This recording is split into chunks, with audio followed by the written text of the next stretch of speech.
Okay, the nice thing about the Grouthog is they put instructions right on the handle. So if you have any doubts about how to operate it, the instruction card is right there.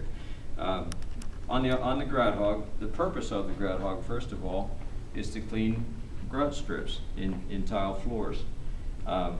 It has a really stiff brush, turns at a relatively high RPM, and does real good on grout, but you don't want to use it on anything but tile floors with grout. You don't want to use it on wax floors or anything like that because it will tear up the wax. Now, when you're using the Grouthog, first thing you want to do before you use it is check underneath to make sure that it's clean, because we never know how the last person may have left it. This one's in pretty good condition. Somebody rinsed it out and put it away right. Now what we like to do with the Grouthog when we're using it is slosh the floor. We usually use it on bathrooms. So you want to slop the floor with, I mean good and wet with disinfectant.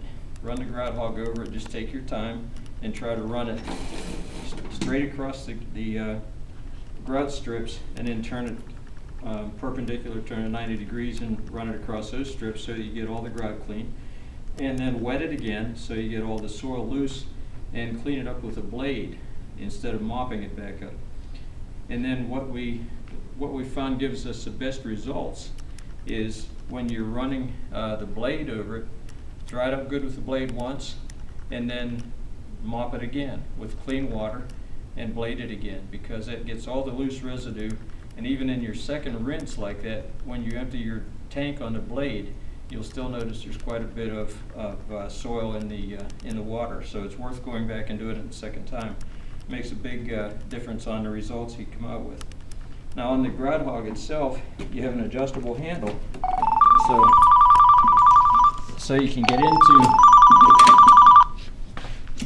get into pretty tight areas, and you can get under things pretty well. It won't go the whole way back under the bowl on most toilets, even if they're wall mounted, but it'll get most of the way back in there. It'll get about 2/3 of the way back. But if you're in tight quarters, like in a toilet stall, you can put the handle up, and it gives you a lot more maneuverability. The machine doesn't care what position the handle's in, because it all runs, it depends on the weight of the motor to hold the brush down to do the job. You don't have to apply force or anything like that.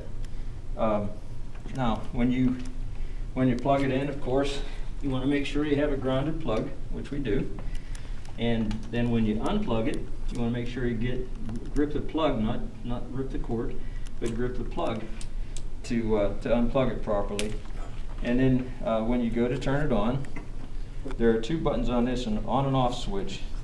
The on switch, of course, is green, and the off switch is red.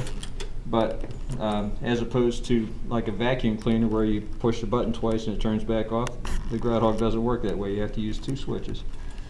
When you're ready to put it away, you want to tip it back like this and loosen this bolt, and take this bearing off, pull this brush off, and then clean this area up in here to keep from getting soil caked up underneath there, and then it won't work properly in the future. We've seen them that so much soil got built up in here that the brush couldn't turn properly. We don't want that to happen. Then of course, make sure the bristles are clean, rinse it off if necessary. Put your bearing cap back on, and it's ready for the next person.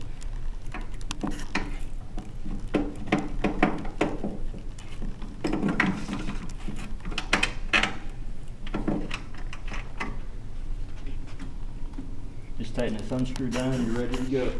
Now this machine is made for a solution tank. We don't use solution tanks here, but the machine is made for one. That's why the port is there. But if you look at that machine and see that port and wonder, is this ready to go? It's ready to go. That's why you use a mop instead of a solution tank. So the best thing to do is always maintain your machine well. It's always going to treat you right. If you take the machine out and go to use it, and for instance, the brush doesn't turn because sometimes the bearings get tight from setting, the bearings get wet, and over time the they get a rust buildup in the bearings, and it makes it difficult for it to start at first. If you have any problems like that, tell your supervisor, or call me. You can call at 7383 and somebody will get it to me, and we'll get it fixed for you. Thanks, Wade. Mm.